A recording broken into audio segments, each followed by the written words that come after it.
ओम अज्ञानतिमिरान्धस्य ज्ञानाञ्जनशलाकया चक्षुरुन्मिलितं येन तस्मै श्रीगुरुवे नमः।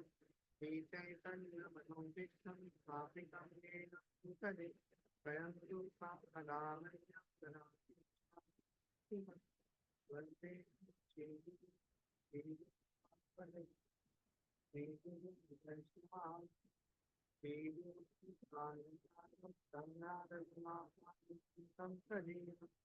कार्वैतं सावधूतं परिजनसहितं कृष्णचैतन्ये श्रीराधा कृष्णपादादेविकान्तं श्रीकृष्ण करुणा सिन्धु दीनबन्धुभक्तकल्पते गोपेशा गोपिकान्त राधाकान्त नमोस्तुते सप्तकाञ्चन गौराङ्गी भावे वृन्दावनेश्वरी वृषभानुसुते देवी तन्माविनीति वाञ्छाकल्पतरुभ्यश्च कृपा सिन्धुजैव च पतितानां पावनेभ्यो वैष्णवेभ्यो नमो नमः। जय श्री कृष्ण चैतन्य प्रभु नित्यानन्द श्री अद्वैत गदाधर श्रीवासादि गौरभक्तो हरे कृष्ण कृष्ण कृष्ण हरे हरे राम हरे राम।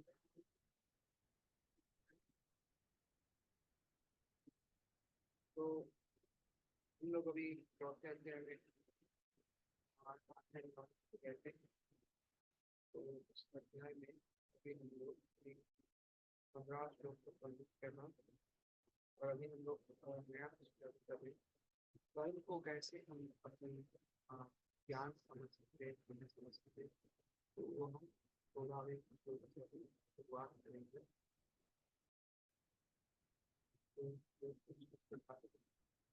प्रभु जी आपकी आवाज से क्लियर नहीं आ रही है।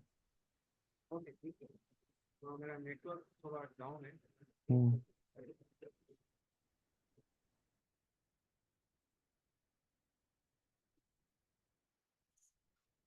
हाँ, हरे कृष्णा। आई थॉट अभी क्लियर है। हाँ अभी बराबर है। जस्ट ओके, तो इसको यूज करते चलो। ओके, सो हम लोग श्लोक क्रमांक 16 चालू करेंगे। किम कर्म किम अकर्मेति कवयो अपि यत्र मोहिता तत्ते कर्म प्रवक्ष्यामि यत् ज्ञात्वा मोक्षसे अशुभात्।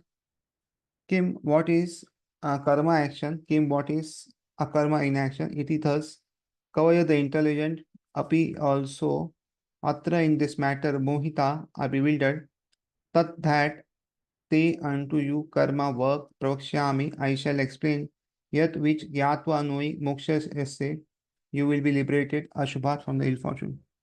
Even the intelligent are bewildered in determining what action is and what is inaction. Now I shall explain to you what action is, knowing which you shall be liberated from all misfortune. कर्म क्या है और अकर्म क्या है, इससे निश्चित करने में बुद्धिमान व्यक्ति भी मोहग्रस्त हो जाते हैं। अतएव मैं तुमको बताऊंगा कि कर्म क्या है, जिसे जानकर तुम सारे अशुभ से मुक्त हो सकोगे। सो ये सब श्लोकों में बताया गया है कर्म क्या होता है, और एक्चुअली कर्म को जानना इतना आसान नहीं है। तो इसलिए भगवान यहाँ पे हमें समझा रहे हैं कि इससे आप अशुभ कार्यों से मुक्त हो जाओगे अगर जा पाओगे कर्म क्या है। इन सिंपल टर्म्स अगर देखेंगे सादे अक्षर में तो कर्म क्या होता है, जो हम जीने के लिए कार्य करते हैं उसे कर्म कहते हैं। जो रोजमर्रा की हमारे जो भी जीवन में होता है कार्य, तो दैट इज जनरली कर्म। But to know in detail हम लोग ये सब श्लोका समझेंगे। तो प्रभुपाद लिखते हैं purport में, action in Krishna consciousness has to be executed in accord with the principles of previous bona fide devotees. तो जब हम कृष्ण भाव में कार्य करते हैं तो हमें ये जो कार्य है वो कैसे करना है, जो प्रीविय जो आचार्य ने बताया गया है, प्रामाणिक किया गया है, उनके आदेश के अनुसार ही हमें कार्य करना चाहिए। और इससे जल्दी सक्सेस मिलेगा, नहीं तो हमें समय बहुत ज़्यादा लग जाएगा। This is recommended in the 15th verse. why such action should not be independent will be explained the next text to follow. तो 15 श्लोक में बताया गया है कि क्यों हम उसके फुटस्टेप पे चलते हैं। अ, तो और अगर नहीं चलेंगे, कार्य ऐसे नहीं करेंगे तो क्या होगा, ये अगले श्लोक में बताया जाएगा। To act in Krishna consciousness, one has to follow the leadership of authorized persons who are in line of disciple succession explained in the beginning of the chapter. तो कृष्ण कॉन्शियस में अगर किसको आगे बढ़ना है तो जो भी अधिकृत व्यक्ति है, जो हमारे संप्रदाय के इसमें आते हैं, और जो अनुगम उसका अनुगम हमें करना चाहिए, वो गुरु परंपरा में होनी चाहिए और उसी तरह हमें आगे बढ़ना चाहिए, नहीं तो थोड़ा मुश्किल होगा। The system of Krishna consciousness was first narrated to the sun god. The sun god explained to the son Manu, and Manu explained it to son Ishwaku, and the system is current on the earth from that very remote time. तो ये Krishna conscious पहले भगवान ने सूर्यदेव को बताया, सूर्यदेव ने मनु को बताया, और हम देखते हैं मनु संहिता और मनु से मनुष्य आए हैं, ऐसा हम नाम सुनते हैं। और मनु ने ये अपने जो पुत्र इक्ष्वाकु को उनको बताया, और ये सिस्टम जो है अभी भी अर्थ पे बहुत समय से चला आ रहा है।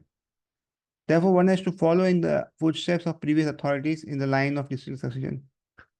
तो इसलिए हमें क्या करना चाहिए, जो पूर्ववर्ती आचार्य है उनके पद चिन्हों पे हमें चलना चाहिए और उनका अनुसरण करना चाहिए।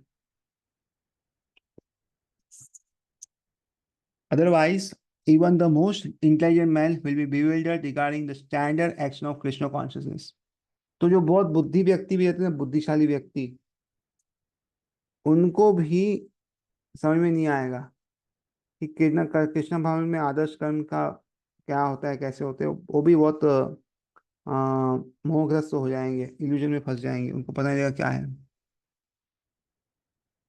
For this reason the Lord decided to instruct Arjun and Krishna को डायरेक्टली। तो भगवान ये स्वयं जो है उपदेश जो कृष्ण जो है अर्जुन को देते हैं। Because of this direct instruction of the Lord to Arjuna, anyone who follows in the footsteps of Arjuna is certainly not bewildered. तो क्योंकि भगवान ने स्वयं बताया है और इसलिए ये उपदेश का अगर कोई पालन करता है तो उनके पदचिन्हों पे चलता है अर्जुन के, तो वो भी कभी मोहग्रस्त नहीं होगा। It is said that one cannot ascertain the ways of religion simply by imperfect experimental knowledge.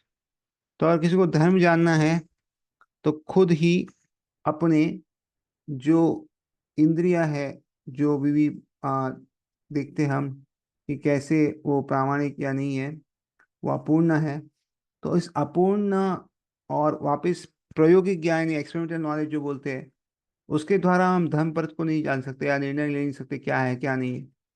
So this we should always remember कि अगर कोई व्यक्ति है वो कुछ नया सिद्धांत या धर्म बनाता है तो उसमें कुछ ना कुछ त्रुटि अवश्य होगी, क्योंकि कोई भी व्यक्ति इस दुनिया में हो वो पूरी तरह धर्म को नहीं जान सकता, लेकिन शुद्ध भक्त या आचार्य या भगवान अगर स्वयं कुछ करते हैं तो ही जान सकते हैं, अदरवाइज बहुत मुश्किल है।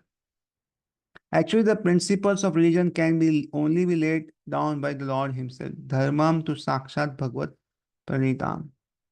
तो ये जो धर्म के जो कानून है, नियम है, नीति रिवाज है, ये केवल भगवान ही निश्चित कर सकते हैं और कोई कर नहीं सकता। तो ये अच्छा सुंदर श्लोक आता है भागवतम में जिसमें कहते हैं कि धर्म जो है वो भगवान के इधर से आया है। No one can manifest religious principle by imperfect speculation. तो कोई भी व्यक्ति जो है वो नए जो धर्म के कानून है वो इस अपूर्ण चिंतन द्वारा या कोई भी सिद्धांत नहीं बना सकता।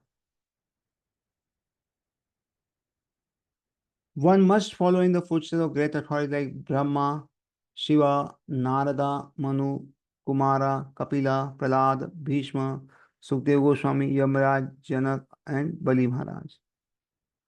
तो ये जो नाम दिए गए हैं, ये 12 महाजनों के नाम दिए गए हैं। जो धर्म ग्रंथ को बहुत अच्छे से जानते हैं। तो ये 12 जो महाजन हैं वो है शिव जी, नारद जी, मनु, कुमार, कपिल, प्रहलाद महाराज, फिर भीष्म, सुखदेव गोस्वामी, धर्मराज, जनक महाराज परिवार। तो इनके बारे में, अधिकतर के बारे में भागवतम में बहुत विस्तार से वर्णन आ गया है। कैसे लोग महाजन हैं, और इनको ये जो गुह्य रहस्य है वो पता है, कैसे भगवान के पास जल्दी जा सकते। By mental speculation, one cannot ascertain what is religion or self-realization. तो मानसिक चिंतन के द्वारा हम ये निर्धारित नहीं कर सकते कि धर्म क्या है या आत्म साक्षात क्या है। ये जान करना बहुत कठिन है। तो इसलिए हमें अपने मानसिक अलग अलग तर्क वितर्क नहीं करना चाहिए, अलग अलग चिंतन नहीं करना चाहिए। मन के द्वारा हम भगवान को नहीं प्राप्त कर सकते। Therefore, out of causeless mercy to his devotees, the Lord explains directly to Arjuna what action is and what inaction is. तो इसलिए भगवान जो है कृपा वर्ष, अहेतु की कृपा, कृपा भी है और अहेतु के। एक तो है कृपा करने का कोई कारण होता है, समझो कोई हमारी सेवा करे, कोई हमको पसंद तो हम कृपा करते हैं। अहेतु कृपा मतलब क्या है? बिना कोई कारण के कृपा कर रहे, बिना कोई कारण के ही कृपा कर रहे हैं, और अर्जुन को बता रहे हैं कि धर्म क्या, कर्म क्या है और अकर्म क्या है।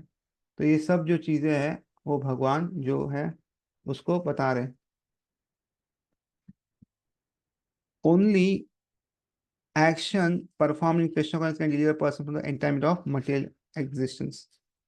तो जब कृष्ण भावना के लिए किया गया कर्म होता है, उनके लिए, भगवान के लिए काम है, तो ही मनुष्य को भवबंधन से उभार सकता है, नहीं तो मुश्किल है।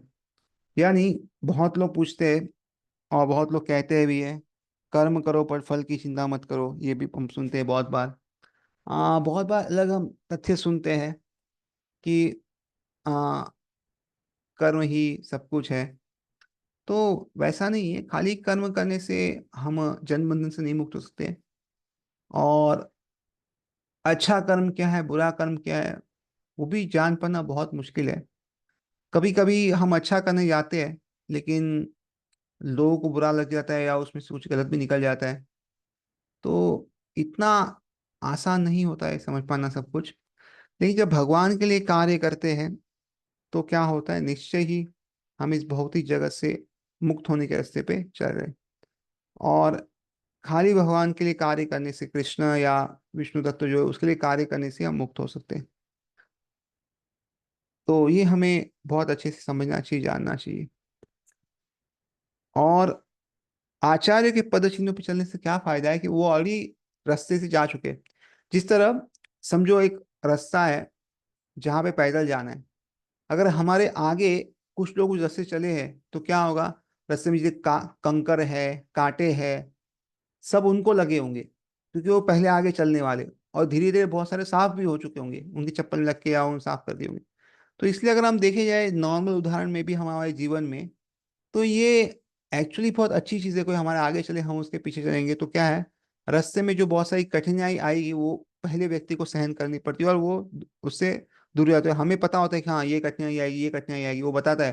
देखो आप यात्रा जाने, समझो कोई यात्रा जाता है, तो यात्रा जाने के बाद हम उससे पूछते आप कैसे गए थे, क्या क्या अड़चने आई, तो जब वो हमें एक्सप्लेन करता है कि देखो यहाँ पे ये अड़चन है, यहाँ पे ये अड़चन है, आप ये नहीं, यहाँ ये स्टेशन से चढ़ना, यहाँ ज़्यादा टाइम गाड़ी रुकती है, या ये स्टेशन यहाँ से नज़दीक है, या यहाँ पे जाओगे तो ये देखना, ये करना।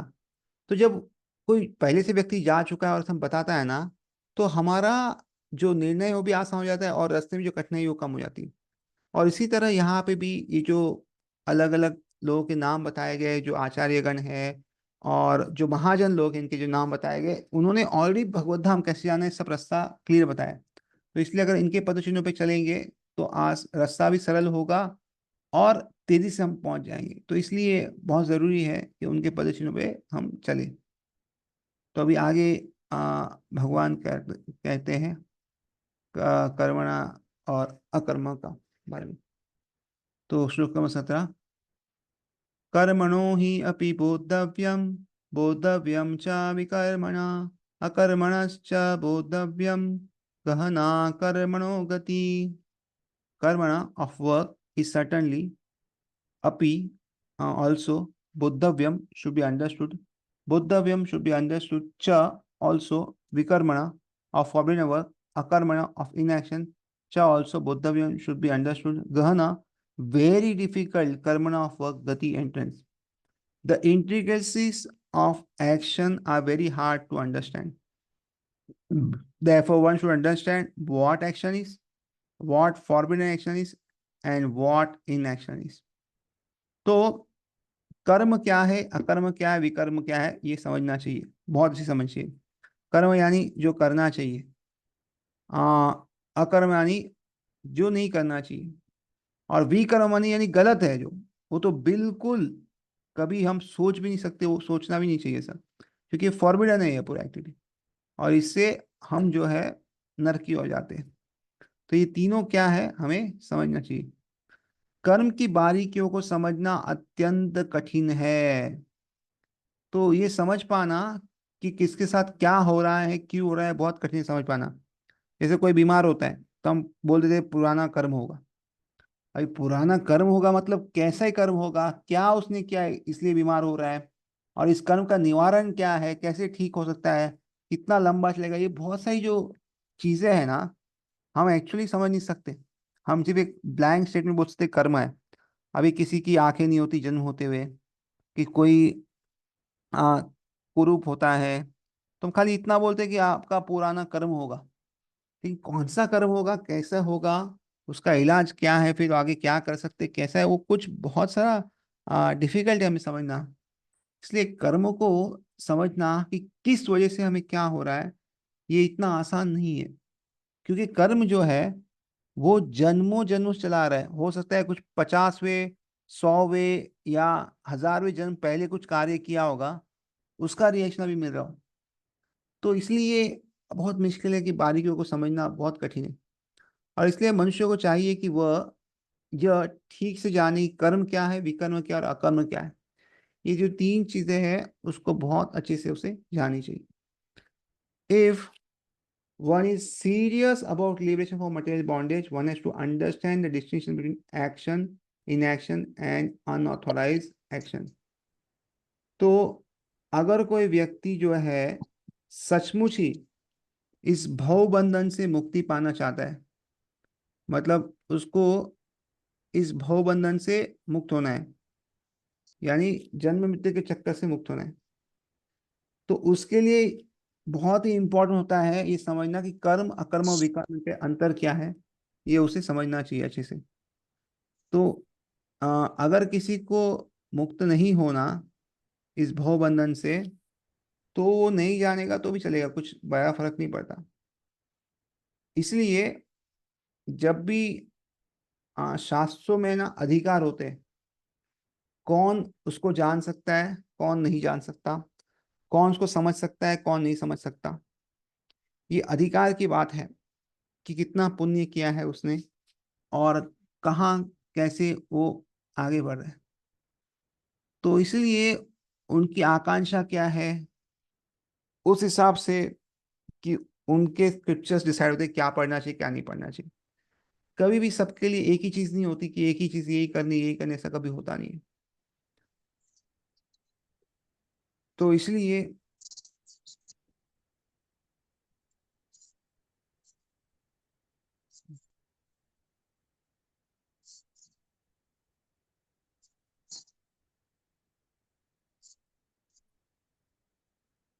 हाँ, हरे कृष्णा, लेकिन किसी का तो बैकग्राउंड आवाज आ रहा है।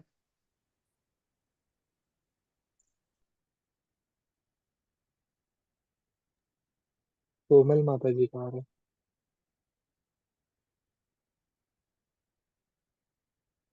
आई थिंक वो म्यूट नहीं हो रही थी।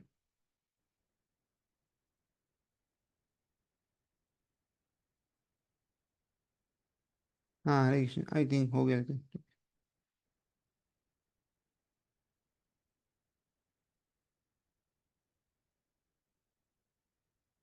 हम्म। तो अगर हमें भवबंधन से छूटना है तो इसके अंतर जानना बहुत जरूरी है। कर्म, अकर्म तथा विकर्म, ये तीन चीज हमें जानना है। One has to apply oneself to such an analysis of action, reaction, and perverted actions. Because it is a very difficult subject matter. तो हमको थोड़ा दिमाग लगा के सब समझना पड़ेगा कि ये क्या है अकर्म, कर्म अकर्म विकर्म, क्योंकि बहुत ही गहरा विषय है। To understand Krishna consciousness and action according to its modes, one should learn one's relationship with the Supreme. तो ये जानना कि कृष्ण भावनायुक्त में को तथा गुणों के समय कर्म को कैसे करते हैं, ये समझने के लिए क्या है, हमारा भगवान के साथ संबंध होना चाहिए या हमारे भगवान के साथ संबंध को जानना चाहिए, तो हम बाकी सब जान पाएंगे एवरीथिंग। और that is supreme, that is one who has learned perfectly, knows that every living entity is an eternal servitor of the Lord, and that consequently one has to act in Krishna consciousness. तो हमें सबको जानना चाहिए, बहुत ही समझना चाहिए कि जीवात्मा जो होता है भगवान का नित्य दास है, और फलस्वरूप उसे क्या करना चाहिए, कृष्ण भाव में कार्य करना चाहिए। अभी नित्य दास क्यों है, ये एक प्रश्न बहुत लोग होता है कि मतलब आज दास है, कल दास है, परसों नहीं, कभी तो बॉस बनना है। तो इस दुनिया में भी कैसा होता है, कोई क्लर्क से चालू करता है, कोई मैनेजर चालू करता है, लेकिन उसका एक एम्बिशन है कि मैं भी कंपनी का सीईओ बनूं, मालिक बनूं। मतलब जीवन भर तक सिर्फ दास बने रहना, सिर्फ कंपनी में एम्प्लॉय, ये कैसे होगा। तो ये समझना जरूरी है कि कॉन्स्टिट्यूशनली अगर हम देखें, कॉन्स्टिट्यूशनली अगर हम देखें ना, तो हमारा जो साइज है, हमारा जो, वो बहुत ही छोटा है। और भगवान जो है विभु है, हम अणु हैं। मतलब भगवान इज वेरी बिग और हम बहुत छोटे। इस कारण हम कभी बॉस नहीं बन सकते। जैसे कोई व्यक्ति है, वो अरबों खरबों का मालिक है, मतलब पूरी दुनिया का राजा है वो। तो हम भले कितना भी मेहनत करें, कितनी भी चोरी करे, टाका डाले, कुछ भी कर ले, हम कभी जीवन में उसके सामने नहीं बन सकते। वो इकलौता ऐसा व्यक्ति है, हमेशा रहेगा। तो हम कभी उससे नहीं बन सकते। उसी तरह भगवान जो है वो विभु है, हम अणु हैं। तो हम कभी भी भगवान नहीं बन सकते, हम हमेशा उसके दास बन सकते। तो ये पहली चीज है। दूसरा, मुक्त होने के बाद भी अगर भवबंधन समझो कोई मुक्त हो गया, जीवात्मा मुक्त हो गया, सिद्ध भक्त बन गए, सब भी हो गया, तभी भी कभी भी हमें यही सोचना चाहिए कि हम माया पे भावी होंगे। सी माया का असर नहीं होगा, या बहिरंग शक्ति जो भगवान की, उसका असर नहीं होगा। लेकिन कभी भी हम बहिरंग शक्ति जो भगवान की, उसको कंट्रोल नहीं कर सकते। या कभी भी वो हमारे बस में नहीं है। मतलब वो हमारी इच्छा का पालन नहीं करेगी। हाँ, हमें वो तंग नहीं करेगी या हमें परेशान नहीं करेगी, हम भगवान की अंतरंगा शक्ति रहेंगे। लेकिन कभी भी वो जो बहिरंग शक्ति है, उसको हम कंट्रोल नहीं कर सकते। लेकिन जब भगवान जो है ना, वो बहिरंगा शक्ति यानी भगवान की जो मटेरियल एनर्जी है, जिससे सब पूरा भूमंडल सब बना है, उसको भगवान कंट्रोल कर सकते हैं। भगवान उसके अंडर भी नहीं आते और कंट्रोल भी कर सकते हैं। जबकि जीव कभी ऐसा नहीं कर सकता है। मैक्सिमम जीव क्या है, उसके कंट्रोल में नहीं आएगा, उतना वो कर सकता है। तो ये का जो मेन जो कॉन्शियसली जो बनाया गया है, वो हमेशा के लिए सेम है। जिस तरह नट बोल्ट अगर रहेगा, एक बड़ा मशीन है, तो नट बोल्ट जो है मशीन का कोई तो एक जो पार्ट है उसमें फिट हो सकता है।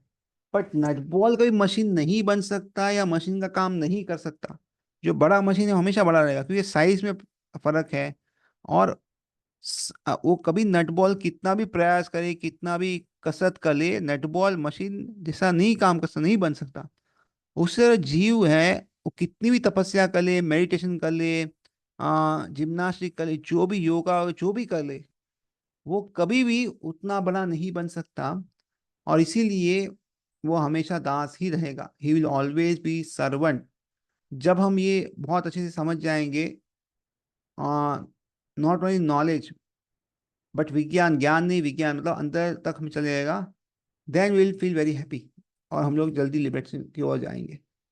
अदरवाइज कहीं ना कहीं हमें भी इच्छा होती है कि हम भी बॉस बनना चाहते हैं, बट ये कभी नहीं हो सकता।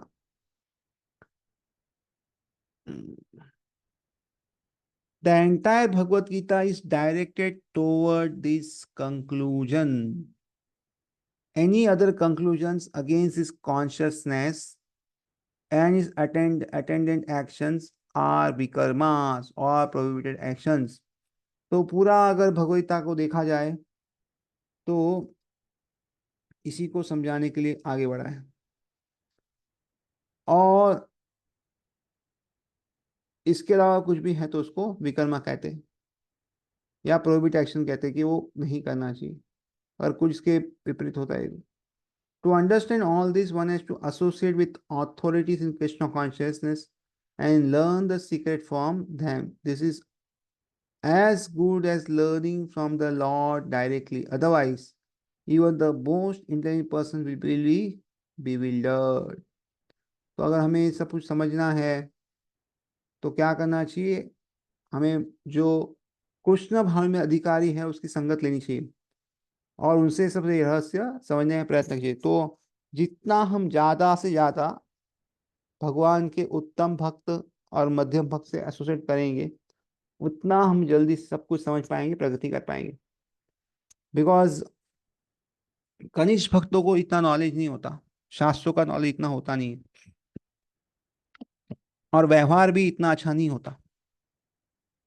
आ, इसलिए मध्यम भक्त का उत्तम भक्त का संग करना चाहिए, उत्तम भक्त की सेवा करनी चाहिए, ये स्टैंडर्ड है। और जो नीचे भक्त है उसको प्रणाम करना चाहिए और जितना कार्य है उतना ही करना चाहिए धीरे धीरे। और इसका मतलब ये नहीं कि हमको हमेशा नीचे रहना, धीरे धीरे हर किसी को आगे बढ़ना है। शुरुआत तो कनिष्ठ से ही होती है, फिर मध्यम, फिर उत्तम जाता है। जिस तरह स्कूल कॉलेज में कोई पढ़ाई करे, अभी चाहे वो एमबीए बन गया, डॉक्टर बन गया हो या कोई बड़ा एमबीए या कुछ भी डिग्री हासिल कर ली, शुरुआत तो केजी नर्सरी से होती है। फिर धीरे धीरे धीरे जैसे वो बड़ा होता है, पढ़ाता है, पढ़ते जाता है, पढ़ते जाता है, पढ़ते जाता है, उस तरह एक एक डिग्री उसको मिलती जाती है। मैं आज ही एक व्यक्ति के बारे में पढ़ रहा था, उनका एक ये आया था इलेक्शन अपना, आ, आ, आ, इसका जो हर 2 साल में होता है सीए का इलेक्शन। तो उन्होंने मैसेज भेजा था कि हमें वोट दीजिए आप। तो उनके इसमें कम से कम मैंने 13-14 डिग्री देखी, बड़ी अच्छी बड़ी, और वो और 4-5 डिग्री परसू कर रहे थे। तो हर 2-3 साल में बड़ी बड़ी डिग्री लेते हैं। और जो लिस्ट देख रहा था तो इतना बड़ा सा लिस्ट है। तो ये जो है व्यक्ति वो ऐसे ही बढ़ते जाता है, ये उत्तम भक्त है, ऐसे बोल सकते हैं हम सीए में या इसमें करने में आगे। तो उसी तरह हमें क्या करना चाहिए? उत्तम भक्त का संग करना चाहिए, तो हम जल्दी से प्रगति करेंगे या उनके गुण हमें आएंगे। और ये कैसा है? साक्षात भगवान से समझने जैसा है, क्योंकि भगवान जो है उन्होंने उनका सब बताया आदर्शों के द्वारा, किताबों के द्वारा, और वो हमें बता रहे। तो ये डायरेक्टली भगवान के इंस्ट्रक्शन जैसे भगवता में हम देख रहे हैं, प्रभुपाद जी से हम सीधे समझ रहे हैं, तो वैसे ही ये होता है। अन्यथा बुद्धिमान से बुद्धिमान व्यक्ति क्यों ना हो, वो भी इसमें मोहग्रस्त या बिल्डर हो जाएगा कि क्या सही है क्या गलत है वो समझ नहीं पाएगा। इसलिए मटेरियल इंटेलिजेंस जो है वो आध्यात्मिक जीवन में काम नहीं आती इतनी। इन्हीं कोई भौतिक में पीएचडी है, कोई आईआईटी आईआईएम से आया है, तो जरूरी नहीं है कि आध्यात्मिक चीज से अच्छे से वो समझ सके।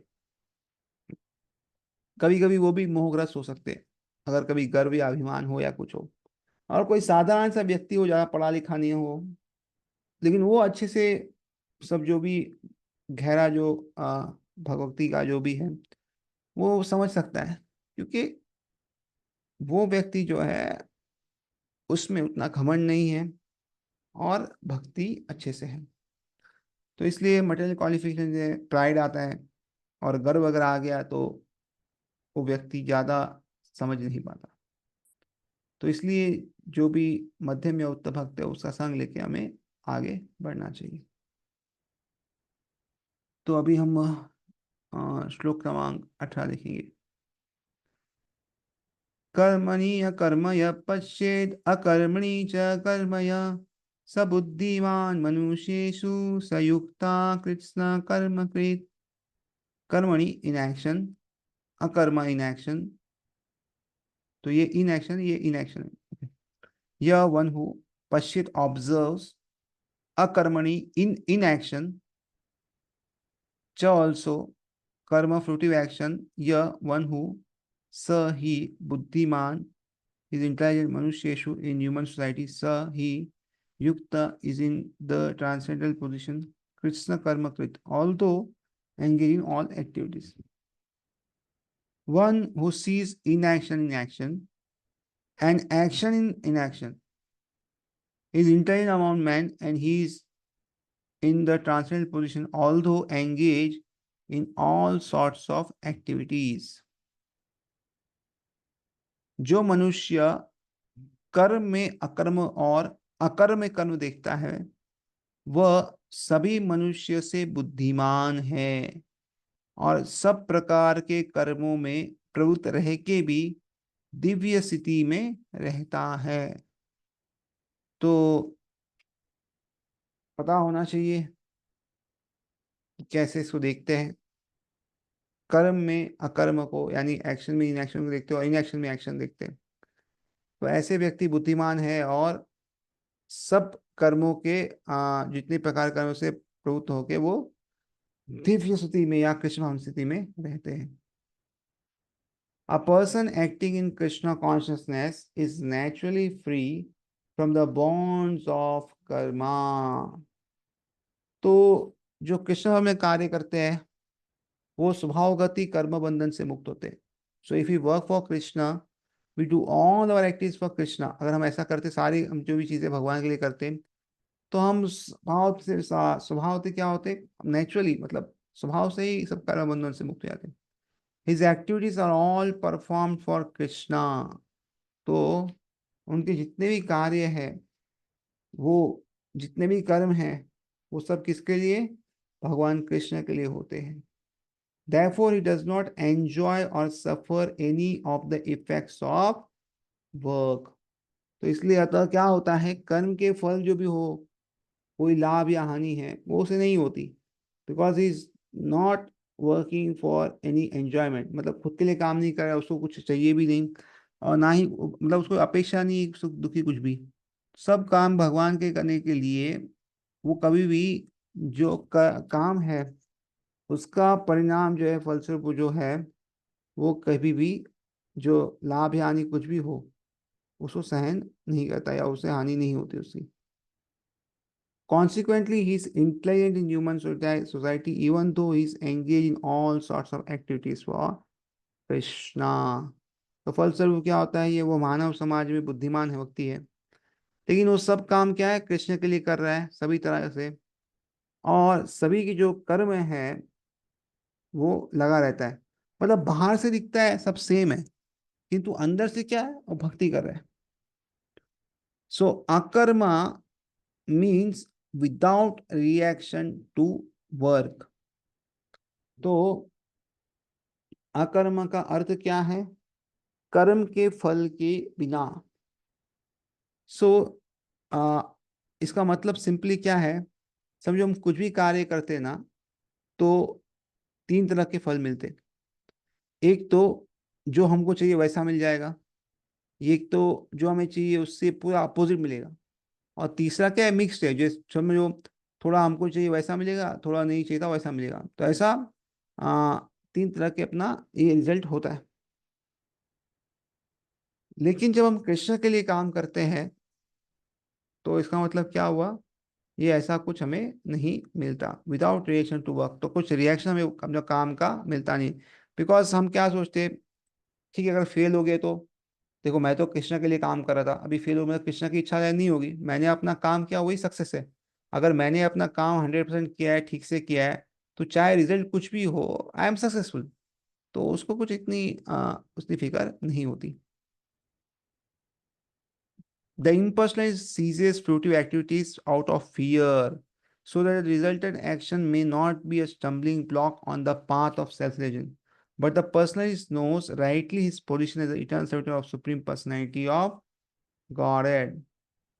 तो जो निविष्ठादिवाद लोग रहते हैं तो ऐसा भय रखते हैं कि कर रखते हैं, और इसलिए वो क्या करते हैं, सारे कर्म जो है वो बंद कर देते हैं, वो कुछ भी करना नहीं बस। तो उससे क्या होता है कि उनका जो आत्म साक्षात्कार का जो मार्ग है उसमें वो बाधक हो सकता है, इसलिए वो सब कुछ छोड़ देते हैं कि जो कर्म करेंगे उनके आत्म साक्षात्कार बीच में आएगा, तो इसे छोड़ देते हैं। लेकिन जो भगवान में मानते लोग हैं, जो भगवान में मानते हैं, वो क्या करते हैं, वो अपनी इस स्थिति से भली भांति परिचित रहते हैं कि वो भगवान के नित्य दास हैं, और इसलिए उसमें कार्य करते हैं। तो personalist rightly knows is position concept. तो बारंबार ये आता है कि हम हमेशा दास है और उसको अपनी स्थिति पता है। Therefore he engages himself in the activities of Krishna consciousness, इसलिए वो कृष्ण भावनात्मक कार्य में अपनी एक्टिविटी लगाते हैं। Because everything is done for Krishna, he enjoys only transcendental happiness in the discharge of his service. तो सब कुछ कृष्ण के लिए करने की वजह से क्या होता है, वो उसमें आनंद या सुख की अनुभूति करता है। वो ये आनंद सुख की इस दुनिया का नहीं, बट दिव्य आनंद है उसमें। वो उसमें उसको ऐसा हैप्पीनेस मिलता है जो दिव्य है, क्योंकि वो कार्य वैसे करता है। Those who are engaged in this process are known to be without desire for personal sense gratification.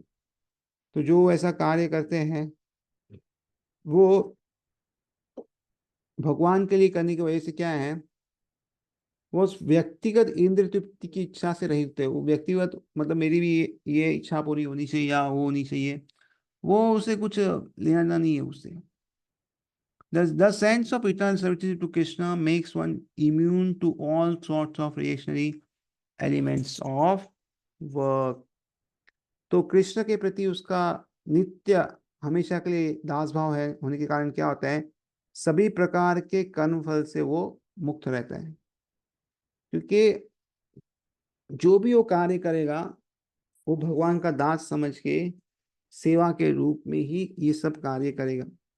तो इसलिए वो व्यक्ति जो है हमेशा रिएक्शन से बाहर रहेगा, और इसलिए वो जल्दी ही भगवत धाम भी आगे जा सकता है।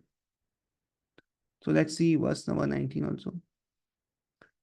यस्य सर्वे समारंभा काम संकल्प विवर्जिता ज्ञानाग्निदग्ध कर्माणाम तमाहु पंडिता बुधाम। यस्य one who serve all sorts of samarambha attempts kama based on desire for sense gratification, sankalpa determination, varjita are devoid of jnana of perfect knowledge, agni by the fire, dagda burned, karmanam whose work, tam him ahu declare, panditam learned buddha those who know. One is understood to be in full knowledge whose every endeavor is devoid of desire for sense gratification. He is said by sages to be a worker for whom the reactions of work have been burned up by the fire of perfect knowledge. जिस व्यक्ति का प्रत्येक प्रयास इंद्र तृप्ति की कामना से रहित होता है, मतलब जो भी कार्य करते हैं वो सेंस सेटिस्फेक्शन के लिए करे लेकिन भगवान के लिए करे, उसे पूर्ण ज्ञानी समझना चाहिए। सो ही इज एक्चुअली नॉलेज, वो पूर्ण उसको समझ नॉलेज में है। उसे ही साधु पुरुष ऐसा कर्ता कहते हैं जिसने पूर्ण ज्ञान की अग्नि में कर्म फलों को भस्मसात कर दिया है। तो ऐसे व्यक्ति को ही पूर्ण ज्ञान कहते हैं, कर्ता कहते हैं।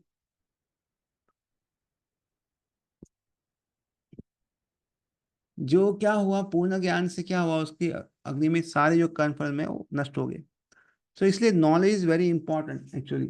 सो ज्ञान जो है अगर वो भक्ति मेन हो तो ज्ञान बहुत काम आता है।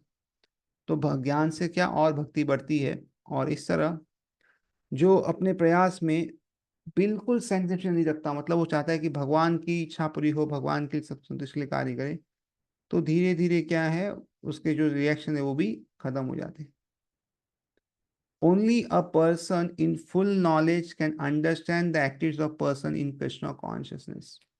तो जिसको पूरा ज्ञान है उसी को कृष्ण भाव में जो कार्य है कैसे है वो समझ में आएंगे, सब लोग को ये समझ में आएंगे नहीं. Because the person in Krishna consciousness is devoid of all kinds of sanguinary propensities, it is to be understood that he has burned up the reactions of work by perfect knowledge of his conscious position as the eternal servitor of Supreme Personality Godhead. तो ये क्यों हो रहा है?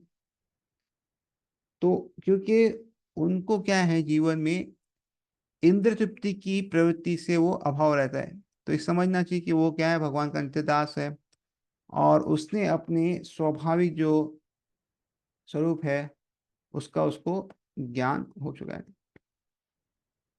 और ये क्या है कि वो भगवान का नित्य दास है.